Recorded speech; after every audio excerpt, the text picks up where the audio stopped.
Hi friends, எல்லாம் எப்படி இருக்கீங்க? நல்லா இருக்கீங்களா? Welcome to our channel. வாங்க என்னோட ஸ்டைலில் காளான் பிரியாணி வந்து எப்படி பண்ணலாங்கிறத பார்க்கலாம்.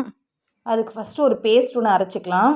அதுக்கு வந்து 1 இன்ச் அளவு இஞ்சி, 15 பல்லு பூண்டு, 20 சின்ன வெங்காயம், 2 தக்காளி, நல்லா ஒரு கையளவு புதினா தழை, கொஞ்சம் கம்மியாக கொத்தமல்லி தழை,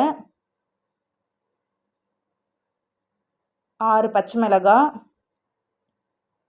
2 துண்டு பட்டை, 2 கிராம்பு, 1 ஸ்பூன் சோம்பு எல்லாத்தையும் போட்டு கொஞ்சமாக தண்ணி ஊற்றி நைஸாக பேஸ்ட் மாதிரி அரைச்சி எடுத்துக்கோங்க. எல்லாத்தையுமே பேஸ்ட்டாக போட்டு அரைக்கிறனால பிள்ளைங்க வந்து எதையுமே எடுத்து ஒதுக்கி வைக்காமல் எல்லாத்தையுமே சாப்பிட்ருவாங்க. நான் இன்றைக்கி குக்கரில் தான் பிரியாணி செய்ய போகிறேன். அதில் வந்து 3 ஸ்பூன் ஆயிலு, 3 ஸ்பூன் நெய், 1 ஸ்பூன் சோம்பு, ஒரு மராட்டி மொக்கு, சோம்பு பட்டை கிராம்பெல்லாம் அரைக்கிறப்ப சேர்த்திருக்கோம், அதனால் பார்த்து சேர்த்திக்கோங்க.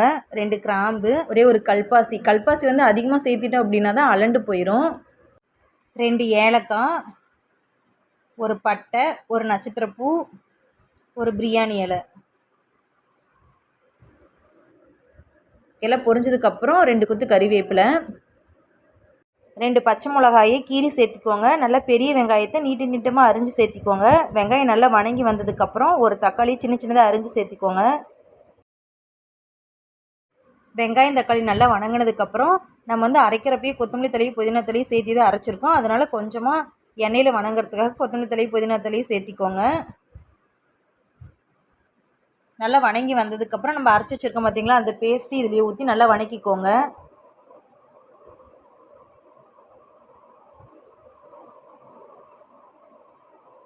நல்லா எண்ணெய் பிரிஞ்சு நல்லா வணங்கி வந்ததுக்கப்புறம் நான் 1.5 பாக்கெட் காளானை வந்து கழுவி சின்னதாக அரிஞ்சு எடுத்து வச்சுருக்கேன். அதையும் இதில் சேர்த்துக்கோங்க. தேவையான அளவு உப்பு, 1 ஸ்பூன் மஞ்சத்தூள்,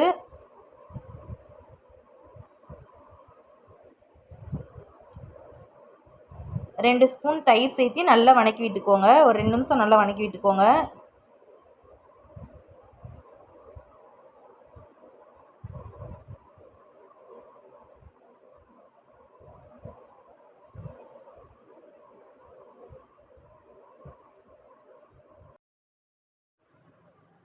இது மாதிரி நல்லா எண்ணெய் பிரிஞ்சு வணங்கி வந்ததுக்கப்புறம் இந்த டம்ளரில் நான் 3 டம்ளர் அரிசி எடுத்திருக்கேன். அதனால் 6 டம்ளர் தண்ணி ஊற்றிக்கிட்டேன். மிக்ஸி ஜாரையே அலசி ஊற்றிக்கோங்க.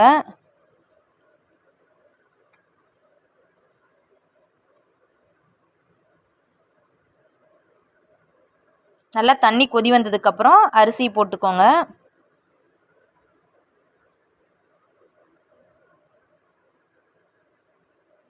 இந்த ஸ்டேஜில் உப்பு காரம் பத்தலை அப்படின்னா சேர்த்திக்கோங்க. எனக்கு காரம் பத்தாத மாதிரி இருக்குது. நான் ஒரு 1/2 ஸ்பூன் வரமிளகாத்தூள் சேர்த்திருக்கேன். நல்லா கிளறி விட்டு நல்லா கொதி வரட்டும். இப்போ வந்து தண்ணி குடிச்சு பாருங்கள். ஒரு பிஞ்ச் அளவு உப்பும் காரமும் எச்சா இருந்தது அப்படின்னா தான் வெந்து வந்ததுக்கப்புறம் கரெக்டாக இருக்கும். சாதம் வந்து நல்லா அரைப்பதம் வெந்து வந்துருச்சு. நான் வந்து தம் போட தான் போகிறேன். தோசைக்கல்லில் கொஞ்சோண்டு தண்ணி ஊற்றி குக்கரை வந்து அதில் எடுத்து வச்சு சிம்மில் வச்சுக்கோங்க. 1/2 லெமனை பிழிஞ்சு விட்டுக்கோங்க. 2 ஸ்பூன் நெய் சேர்த்து நல்லா கிளறி விட்டுக்கோங்க. குக்கர் மூடி போட்டு மூடி வச்சுருங்க. 1/4 மணி நேரம் நல்லா சிம்மிலேயே வேகட்டும். அதுக்கப்புறம் எடுத்து பார்க்கலாம்.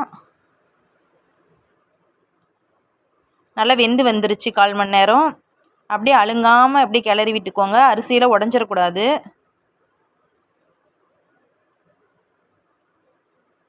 அடியில் எதுவுமே பிடிக்கல. நல்லா வெந்து வந்துருச்சு பாருங்களேன். நான் வந்து அந்த பிரியாணி கூட ரைத்தாவும் காளான் வறுவலும் வச்சு தான் இன்றைக்கி சாப்பிட போகிறோம். கண்டிப்பாக ட்ரை பண்ணி பாருங்கள். இவ்வளோ நேரம் என் வீடியோ பார்த்ததுக்கு ரொம்ப நன்றி.